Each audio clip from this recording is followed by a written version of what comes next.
Hello and welcome to my YouTube channel. It's about time I set one of these up. Here we're going to be chatting all things Australian football. Up until now, I've only ever done that on short form platforms like TikTok and Instagram. But for this page, we're going to be doing things a little bit differently. Longer discussions, longer videos, and more importantly, building a strong Australian football community. And let's not mess about, because today we've got a good video on the way. We're doing Hot Takes AF, a series where I ask you guys to tell me your Australian footballing hot takes. From the Socceroos and the Matildas all the way to grassroots and the NPL. Let's take a look at what you guys sent in. First up, we've got Cole, who has said, New Zealand's national team has more talented players than Aussies right now. Nah, not for me, not for me. I look, top of the game, yes. Chris Wood is the best player in Oceania by a fair distance right now, I would say. But if you take a look at the overall squad and the rate of youngsters being developed, I still think the Socceroos edge out New Zealand. Don't get me wrong, they still produce the likes of Ben Old and Alex Paulson in recent years. But if a friendly was organised for this weekend, I'm still backing the Socceroos every single time. Next, we've got PDF Mafia, who has said if South Melbourne joined the A-League instead of Western United, they'd be doing worse with lower attendances. Now listen here, PDF Mafia, if that is your real name. You're giving off never been to an NPL game energy with this take. Because hand on heart, I believe if South Melbourne were added instead of Western United, there is no possible world where they would be doing worse than Western United would be. And look, that's not me saying Western United are doing that bad. I just think the A-League missed a massive trick by not opening the door for NSL clubs. And in this case, not just NSL clubs, but the biggest NSL club ever. And going back to what you exactly said, attendances. Let's be real, Western United have not set the world on fire, have they? For a regular season game, I'm not even sure what their biggest crowd is, but I can guarantee you South Melbourne versus Melbourne Victory doubles it. Looks like we're back on the New Zealand warpath here. NPL Casual has said the A-League should not have New Zealand clubs. I disagree. I think the A-League should have New Zealand clubs if they contribute to the development of coaches and Australian players. And both Wellington and Auckland are doing that, and then some. Would I love for New Zealand to have their own flourishing league where they could develop their own players and their own coaches? Yes, but they're not there. Well, they've got a league, but it's never going to be the level of the A-League. But as things stand, we've got 2 New Zealand clubs in the league, and I'm happy with that. I wouldn't be adding any more anytime soon, though. Moving to a winter season and aligning all football would benefit the game long term. If we were to do it right now, no, it wouldn't benefit the A-League long term because the A-League would probably die. There's just too much competition and the A-League isn't in a position of strength where it can compete at any level with the NRL or the AFL. Do I think it would be better for football to be played in alignment all across winter? Yes, absolutely. But we need eyeballs, we need attendance, and we need money coming into the game. And you won't get that in direct competition with the AFL or the NRL. However, if we can grow the A-League, if we can develop a national second tier, so we can one day introduce promotion and relegation and actually offer something different to the NRL or the AFL, it might be on the cards. Plus, if we ever want to actually do promotion and relegation, the pyramid's got to be aligned anyway.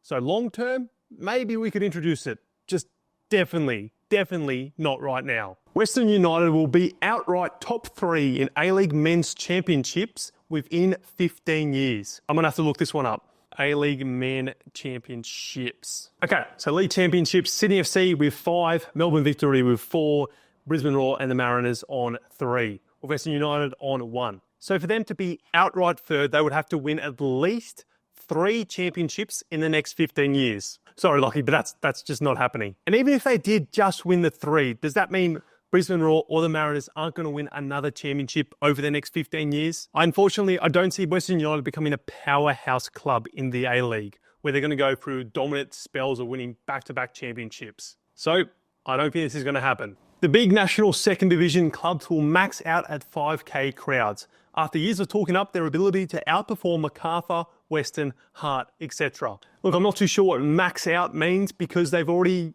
achieved more than that. Preston versus South Melbourne last year got in excess of 7,000 people. I was there, one of the best footballing atmospheres I've ever experienced. Will there be second division clubs that don't even touch 5,000 people at a game? Yes, I think that's definitely going to happen. However, the bigger clubs, I think will sit around, if not below that level on average after a good couple years of the division being up and running, with a few outliers going well above that number as well for the big derby games or rivalries that we haven't seen in decades. Sticking with the national second tier, Murray has said the national second tier will be better for fans than the A-League. And look, I think I agree with that one. I think the upper echelon of A-League games, your Sydney derbies, your Melbourne derbies, will 9 out of 10 times be better than any second division game ever could be for a fan. However, having said that, have you ever been to an A-League game with under 5,000 people in a really dead rubber game? It's just not a good experience whatsoever. What the NST is going to be able to do is introduce fans to smaller boutique stadiums where crowds really feel like they're a part of the game. They're probably going to get better player engagement as well. You can probably stick around afterwards, have a beer with some of the players. Not to mention the culinary experience. The NPL or the NST completely obliterates the A-League when it comes to Scran. Tom Waddingham will score 15 plus goals and move to Europe by next season. 15 plus goals, you say. Let's take a look. Okay, Thomas Waddingham is currently at 3 goals so far this season. That's a pretty good rate. So he needs 12 more by the season's end. And I think I'm going to back him out because Brisbane Roar are a very bad footballing side, and I don't see them giving him enough opportunities to reach that mark. The second part of what you said, getting himself a move to Europe, lock it in. I do not see him playing in the A-League next year. And if he is, please, can we get into a better team so he can actually achieve his potential? The APL should fine clubs for the number of empty seats at games, only like $1 per seat. Force clubs to play in reasonably sized venues. We all want A-League clubs to play in the right size venues. If there's more people in the stands, less empty seats, the games automatically feel more important. But I don't know if money is the answer here. Clubs are already paying pretty big rental fees at these stadiums. I know Amy Park costs a bomb.